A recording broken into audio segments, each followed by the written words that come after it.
Hello and welcome to Sean White's Solar and Energy Storage Podcast at Las Vegas. We are recording live from the Power Up Live Pro Studio presented by TerraHive. Thanks to RE Plus and Suncast Media for hosting us. Today, our special guest at RE Plus is CJ Colavito, and CJ Colavito works at Standard Solar. He is the general manager of integrated project teams. What's up, CJ?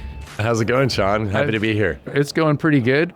You enjoying your show? Yes, very much. RE Plus is like Disney World for a nerdy engineer. So you're an official nerdy engineer, huh? Oh, yeah. You seem a little bit more fun than to just be a plain old nerdy engineer. Oh, thank you.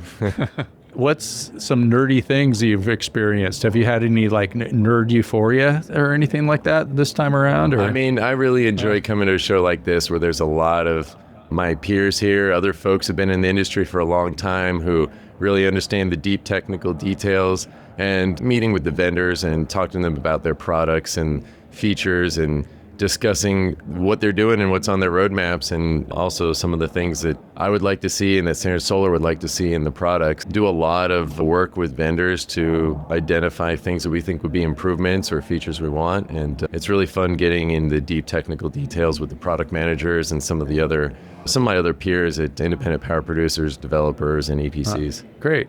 And so you work for Standard Solar. That's right. Not Standard Oil, I guess, right? There's no connection, right? There is a connection. That's actually why Neville Williams and Lee Bristol picked Standard Solar as the company name back in 2004 when we were founded, because they wanted us to be like the Standard Oil, the monopoly of solar. Okay, and how's that going? I mean, we've been growing a lot and developing. We celebrated our 20th anniversary last year, and we put in 200 megawatts of distributed generation solar in 2024. And wow, 200 megawatts in a year. That's a lot. Yeah. Of DG, it is a lot of distributed generation. And that's like DG, so that means, are you doing rooftop mostly, or CNI? Mostly CNI and community solar. So I think our average project size last year was somewhere around 4 megawatts. Wow, okay. And CNI, commercial and industrial, is what that stands for. So that's pretty much rooftop most of the time, I guess. It's actually mostly ground mount. Mostly ground mount. 90% of our projects are on the ground. Okay, so like it's affiliated with a meter though. Often we're doing a lot of front of the meter, virtual metered, community solar, aggregate net metered, remote net metered, whatever they want to call it in the various states. Okay. All right. Yeah. And so community solar could mean that you make solar one place and then somebody else uses it some other place. Exactly. Yeah. And there's a lot of different rules and policies that probably need to catch up with us so we can do more of that. Yes, but there's a lot of good policies in a good 15 states, and there's a lot of activity in those states. Can you tell me those 15 states in 10 seconds or less? I can rattle off as many as I can. Just kidding. I don't mean to put you on the spot. That'd be kind of tough. What's the top states that you've been hanging out in? Illinois has been really big for us this year. Before the bubble in Maine, we did a lot in Maine. We do a fair bit in Massachusetts. Maryland, it's just our headquarters state and where we've developed and grown up as a company, has always been a strong market for Standard Solar. We're active in Colorado and the Northeast and Mid-Atlantic states are very busy as well. So what's up with California and community solar? Is it nothing, unfortunately? Yeah, so why is that? Why does California suck as far as community solar goes? Policy. In one word, it's policy. There is no policy that supports basically virtual metering of PV from one place to another, where you can obtain retail rate for your subscribing customer for that energy, or a value of energy that is similar to retail, so that we can deliver value to our end customers and still afford to develop distributed generation projects. So whose fault is that?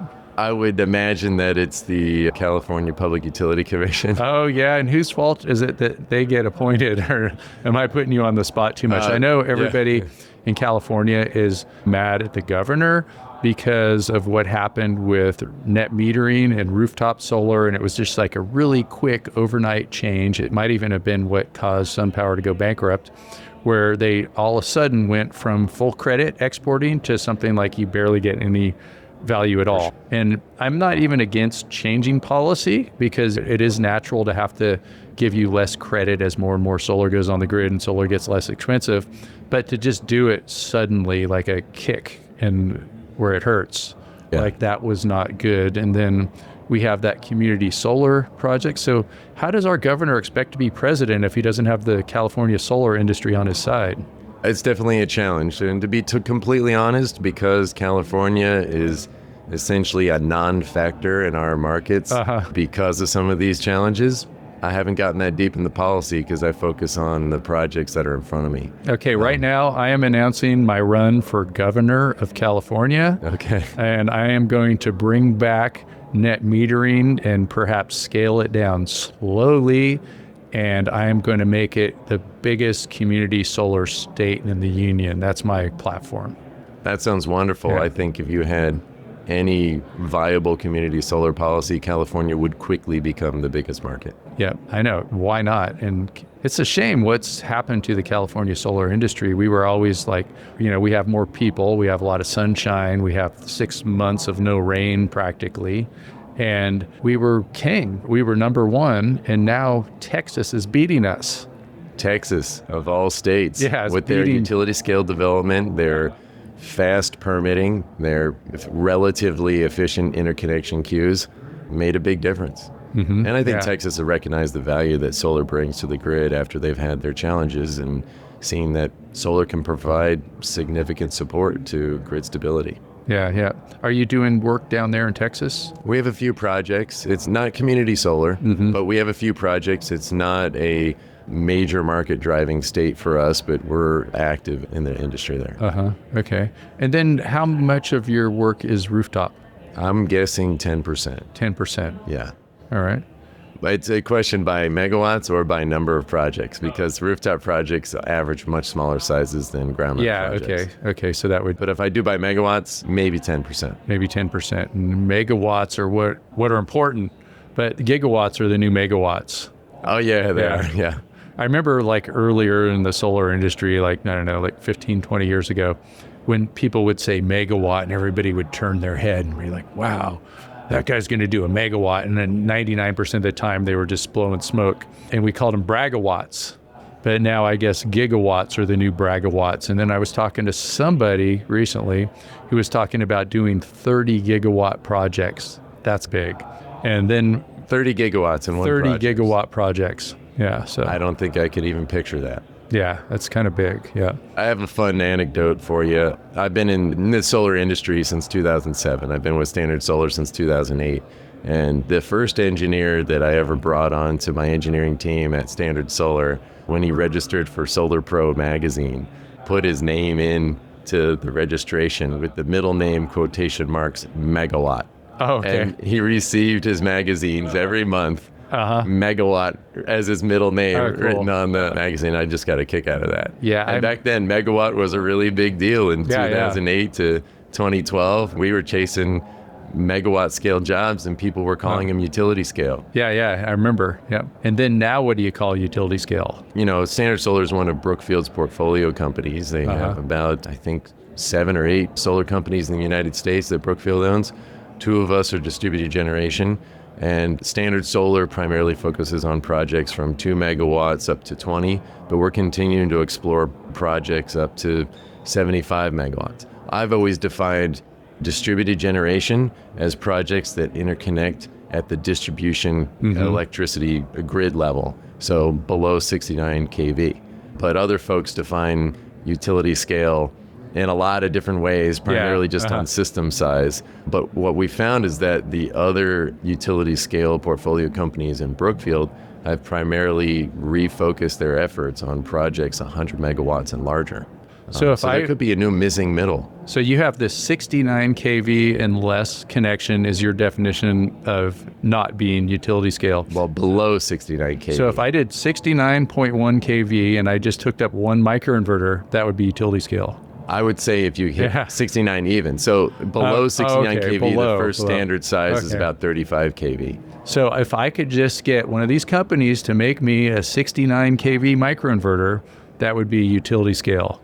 Yes, I Do you would. think they could make one? It would be very expensive to interconnect. Yeah, you still have to have multiple step-ups of transformers. And why did you pick 69? Is that just because that's a fun number to work with? It's what the standard sub-transmission voltage is. You just got to get that word standard in there, didn't you? Yeah. Standard solar. I know I see a lot of standard solar people in my heat spring classes getting their NABCEP certifications and stuff like that. Oh, yeah. So thanks for you or whoever else is sending people that way. We interrupt you for a very important announcement. Sean White's Solar and Energy Storage Podcast has been brought to you by Sean White's Solar and Energy Storage Podcast. That's right, Sean White is sponsoring his own podcast, and he wants to remind you to go check out some of his classes. You can go to SolarSEAN, that's solar, SEAN.com, and then click on the links to check out his classes. You can check out his heat spring classes, and you can also hire him to teach classes for you, like at your company, something like that. Now back to the show. Yeah, Heat Spring has a great program, and I always highly recommend the classes that you're teaching. I attended a couple myself, and they're informative and very engaging. So yeah, we just try to make it fun. You know, it's like, what good is learning if you can't stay awake? For sure. Yeah. And speaking of staying awake, did you go to any good parties last night? Yeah, I visited the Solar Fight Night party, which is a fun annual tradition. And it's what just was kind the of crazy thing you saw there? Oh, they always have some actors and performers doing stuff. They have very extravagant costumes that are on theme, whether they're solar or there was folks with windmill blades on their backs dancing. That was interesting. And there was a performer that climbed up a very flexible pole and seat belted herself at the top and then swung back and forth like a metronome for more than 15 minutes. Wow. Doing acrobatics. It was interesting. Okay. I got to try that out. It looked kind of fun, but maybe nauseating. I was impressed with her stamina. Okay, cool. Yeah, I would love to go to that, but it's like I had to do so many podcasts today. And yeah, it's a late party, but it's fun. It's more of starts at 10. Yeah, I'm on East Coast time, so 10 is very late. Yeah. But it's fun to go and just have a little social time with your colleagues in solar. Okay, cool. So with standard solar, like what kind of things are you looking for as far as like opportunities, projects, and things like that? Like Standard Solar looks for all distributed generation projects across the United States. We're targeting projects 2 megawatts or larger for individual projects. We love portfolios. We acquire projects from developers and partners at all stages of development, from early stage where they might just have site control and have begun the interconnection process, all the way to projects that have begun construction or have even reached mechanical completion. And we buy some operating assets as well. We're interested in the full spectrum of distributed generation solar in the large scale size, which we define around 2 megawatts. So you're not going to buy my 69 kV microinverter? Unlikely. Dang. All right. And what else is happening? What else is new? Oh, there's a lot of activity around Safe Harbor. There's a lot of activity on trying to understand what FIAC is and what it means. And what does it stand for? Foreign Entity of Concern. Foreign entity of concern. So that's like bad guys? Is that a different word for bad guys? Like don't buy stuff from bad guys? It seems like that is how it's been shaping up. The U.S. government defines the foreign entities of concern as of today. And they're different from tomorrow, probably? It could be, who knows. But right now, depends on who tweets at who or whatever, something like that. Perhaps. But for our industry, the foreign entity of concern that is relevant is China, because there's so much manufacturing and business that we do with China in this industry. But the others are Iran and North Korea and Russia, which I don't know of anybody who's bought anything from source from those countries. Okay, yeah. You don't have any North Korean inverters in your portfolio? I'm aware of. Or Russian 69 kV microinverters, or you might be able to get them to make one for you. And I wonder what is the end game with all of this stuff too, with, like China being concerned about whatever it is. What do you think is going to happen? I think there's a lot of efforts by firms that have strong Chinese ties to develop subsidiaries and other structures to allow them to compete and continue to serve the U.S. market. And I think that's beneficial for the U.S. market and the U.S. industry.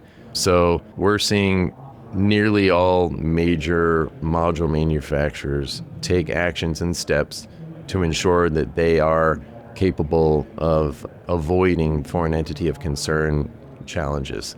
So I think that helps diversify and potentially firm up our supply chains. So that's not necessarily a bad thing, but you don't have to completely avoid all Chinese related firms. You just have to meet their percentage of non-Chinese manufactured products that are required to maintain your eligibility for the investment tax credit. But once the investment tax credit is no longer valid, the FIAC issues are irrelevant. So I have an idea. What if we made the Chinese company CEOs do the Pledge Allegiance to the flag? Then we should be able to buy their products. I don't think I would agree with that policy, but that's a creative approach. Well, I mean, if they pledge to us and their hands over their heart, I think that's serious. It would be very entertaining to see all the... No kneeling down or anything like that. It's just like they got to put their hand on their heart and pledge allegiance to the flag of the United States of America. Maybe we should do that at the end of the podcast, or maybe not. I'd be happy to. My family and I are very active in the Scouting America, formerly known as Boy Scouts of America. Okay. We say the Pledge of Allegiance every week at our meetings. All right, cool. Yeah, I used to be a Cub Scout, and it was like 2 fingers, I think, and I put on my hat. What's the Boy Scout one? It's 3. It's 3 fingers. I thought that's what it was. Okay. Yeah, you earn a finger when you get a little older. How about Eagle Scouts? Do they get 4? No, that's reserved for the military. Oh, that's the military. Yeah. Oh, okay, I get it now. All right. Okay. Does anybody get 5? You know, if you're like president or something like that, can they do all 5 fingers? Or I believe the military salute technically has the thumb involved there, but it's not as prominent as the 4 longer fingers. Okay. All right, cool. Yeah. But yeah, I hope all of our governments get all this stuff worked out. Another thing too is like China has a ton of solar installed. Like they are winning. They have something like half the solar in the world maybe now installed in China. I think they're, what is it, something like 1.2 terawatts. And it was just like a few years ago, the whole world hit a terawatt.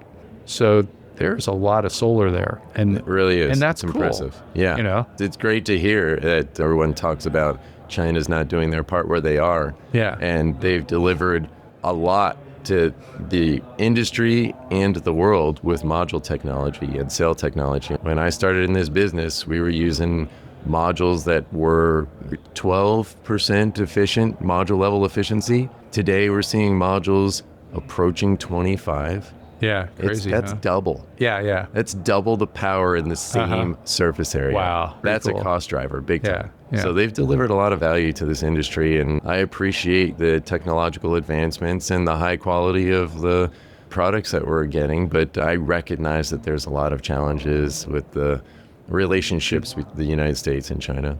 So how can we beat China at making solar and installing solar? Like how can we get like 1.2 terawatts faster than they can? Or how can we get to 2? Do you think it's possible?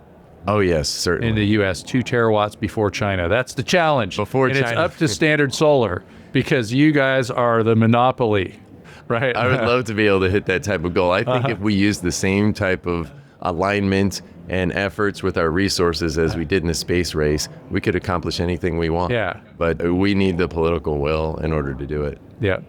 Well, I hope you get us there. It's up to you, CJ. I'll do my part. All right. Let's see. Is there anything else that you want to cover right now? Oh, that's very open-ended. I think things that are really important to us as Standard Solar is that we look at projects a lot differently than other folks. Because we're an independent power producer, we're also not a company that buys projects and generally flips them. We own and operate them for the long term. So we are looking at developing and building solar a little bit differently than some other firms because we want our systems to perform and thrive for their full service life. And a lot of appraisers we're working with are realistically assessing service life of PV systems at 35 years. That is a long service life. And so from an engineering and a workmanship and quality standpoint, we've got to do a lot to build a system that's going to last that long. And we look at the products, we look at the means and methods, the workmanship, and code compliance, which you're very familiar with, is the minimum. And that doesn't get you to 35 years. I think that's something that sets Standard Solar apart a bit, is that we are not in the efforts for our projects for the short term, we're in it for the long term. And so we're trying to push our partners, our installers, and vendors along with us to help deliver products and services and installation practices that support that effort. Great. Well, thank you so much, CJ Colavito, and people could find you, I guess, at Standard Solar and on yes, LinkedIn. sir. We're going to put all that in the show notes. And we are recording live from the Power Up Live Pro Studio presented by TerraHive. Thanks to RE Plus and Suncast Media for hosting us. And thanks for listening to Sean White's Solar and Energy Storage Podcast, where you can learn about the code, capital C code, and get yourself NABCEP certified. Go to SolarSEAN.com and you could get a NABCEP certification like our guest, CJ Colavito, is NABCEP PVIP, right? That's right. All right. Woo. How long ago did you get that? 2009. 2009. Woo. Proud to be one of the first 1,000. Awesome. That's totally cool. And it's great talking to you. Thanks. No, it's been my pleasure. Thank you, Sean. Thanks.